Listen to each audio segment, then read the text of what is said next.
I'd like to thank the Marketing Institute and indeed CIT for asking me to be your guest speaker today. I hope my subject isn't too serious for you, but it is a subject that I think needs to be addressed and needs to be aired among all age groups, because it's an issue that I believe very strongly is facing us all. So if you will bear with me for 15 minutes.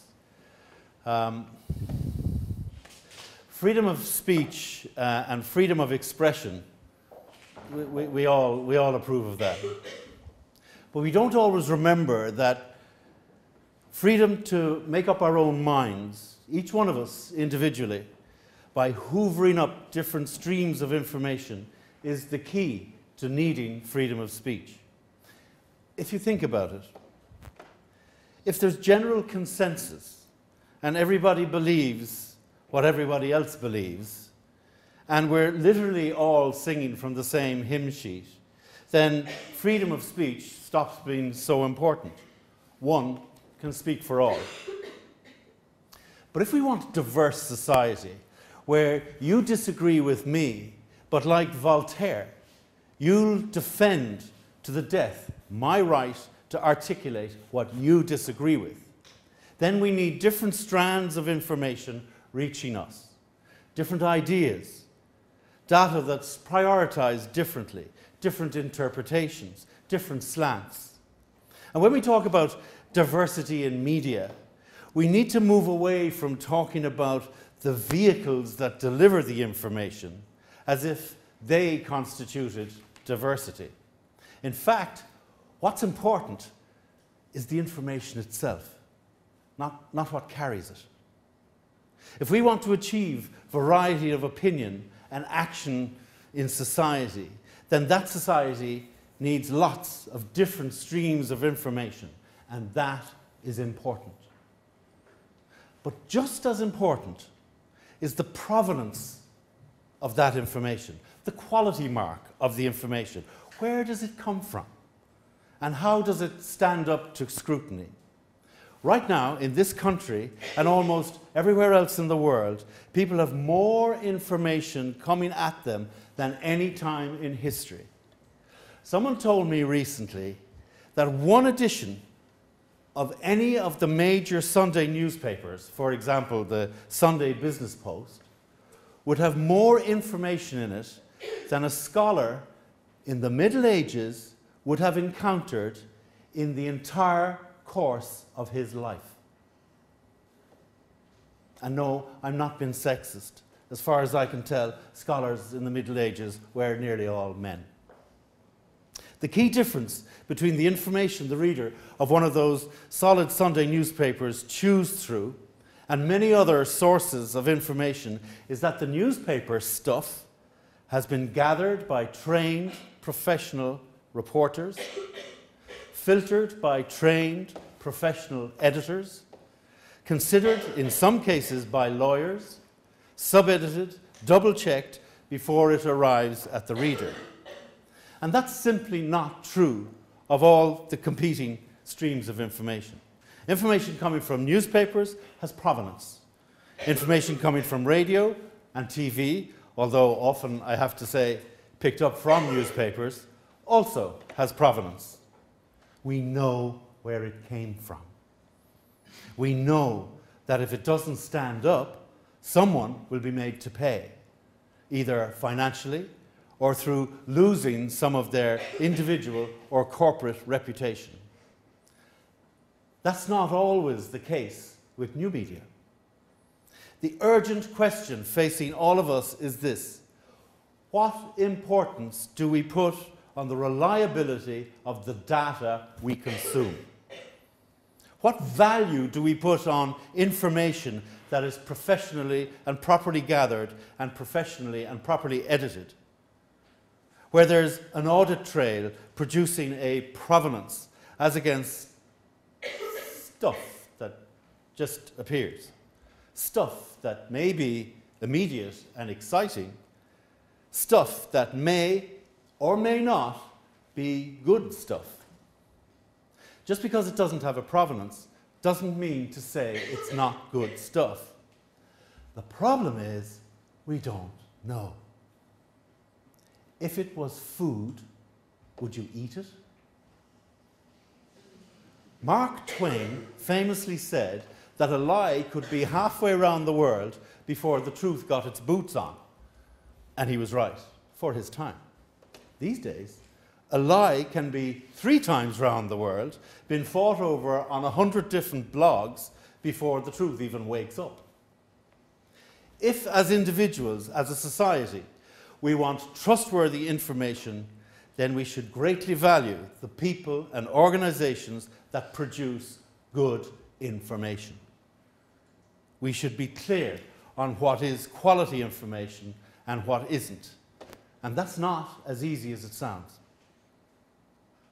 One of the problems newspapers have is that we're all tarred with the same black brush that Mr. Murdoch has created. We're much less trusted than we actually ought to be. The fact is that to generate good information carries a cost. It requires money. Unless you steal it, like a lot of new media companies do, and if you bring that argument to its logical conclusion, you get all the news sites will have blank screens because eventually there will be no one left to steal from. But every media organization in the world relies on advertising revenue for money. That's the reality.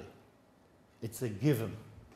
It's part of the fabric I grew up in, and I hate it. Here's my question.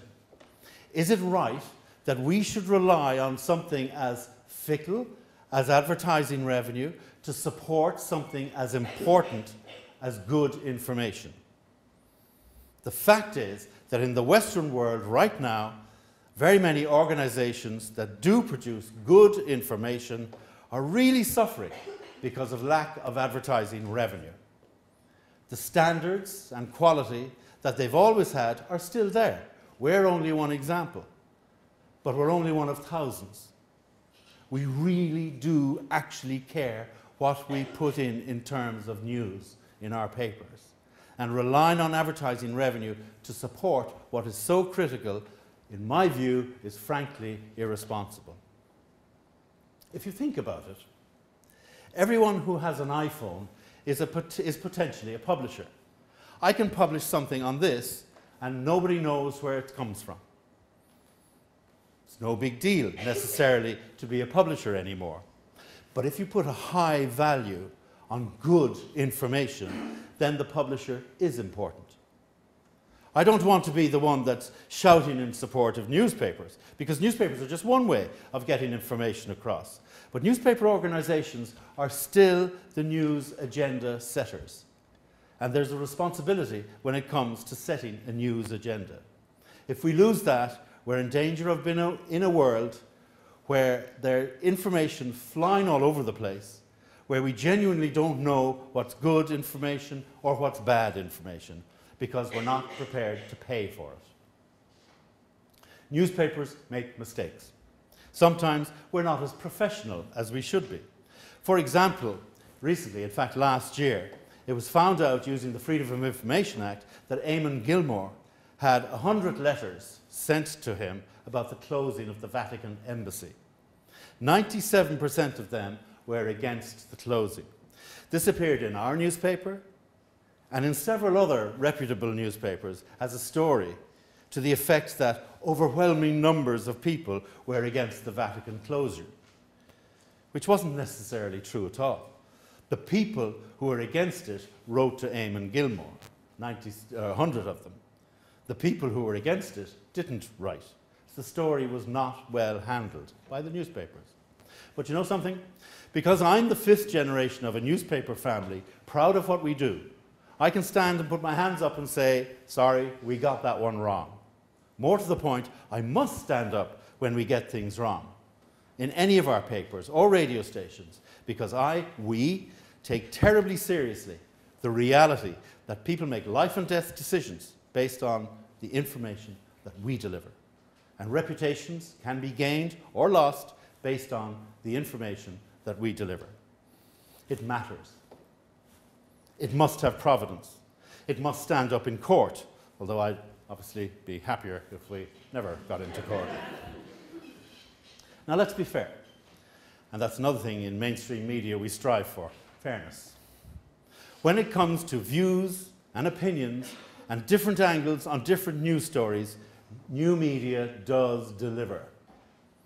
There are great news websites out there that deliver solid data, some of them part of newspapers.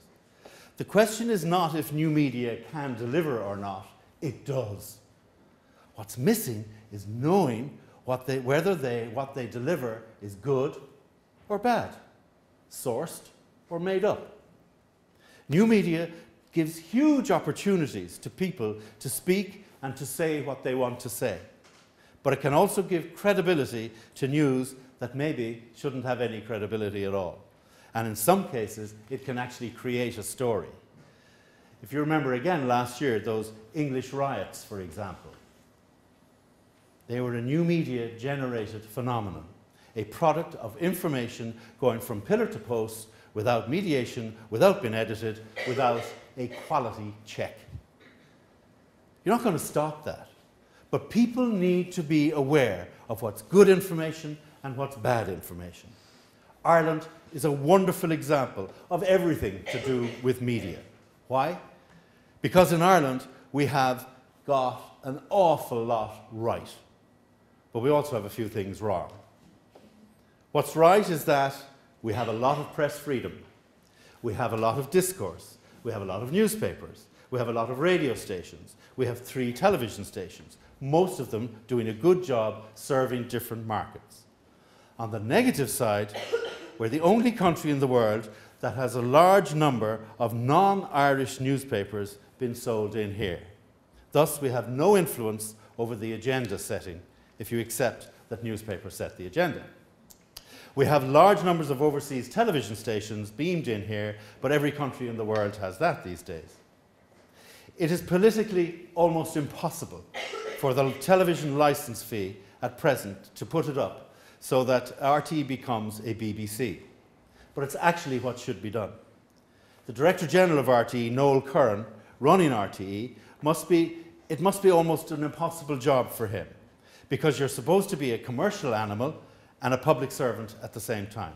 Obviously, RTE should be funded properly outside of the advertising market. It distorts the market for everybody. If you're running a TV station and you have €150 million kickstart in January to your year, that means you can sell cheaper advertising. And it gets back to the point that dissemination of information is too important to depend on the vagaries of advertising to support a cornerstone of democracy. My first proposition, even before I get to the consolidation of the title of this talk, is that we as a society acknowledge that public service is not something RTE owns. It is a public service for any organisation to devote professional people to finding out, fact-checking and publishing information in the public good. Therefore, there's an opportunity for Pat Rabbitte, our Minister for Communications, to step away from tradition. And if he's going to have a tax to provide public service broadcasting, then widen it and acknowledge the contribution of public service of newspapers too. That would reduce the dangerous dependence on advertising. We need to address the threat, I believe, to humanity posed by the tsunami of unverifiable data, opinion, libel, and vulgar abuse in new media. I know all the stuff about it being a tool for freedom and democracy, and I also know it has the capacity to destroy civil society and cause unimaginable suffering. Governments have a regulatory function in this regard, and they're walking away from it because they're afraid of appearing repressive. In Ireland, the major newspaper institutions need to start to imagine a radically different future. If the public service contribution of the Irish Examiner, the Irish Times, the Irish Independent was to be recognised in financial terms, readers would be served as they are now, but none of the 3 major newspapers would walk into the wall posed by debt and advertising erosion caused by recession and some of the presentations we've seen tonight. Most of us lived through history without noticing it at the time. And I really mean this. The fact is, right now, this minute, we're living through media history at a time of shocking total change. We're at a point of choice. Choice between retaining the best of what we are and do, our vital public service, or abandoning that most precious resource, information, to chaos. Grim choice. But then, as my marketing friends will say, an opportunity often comes dressed up as a grim choice. Thank you for listening to me.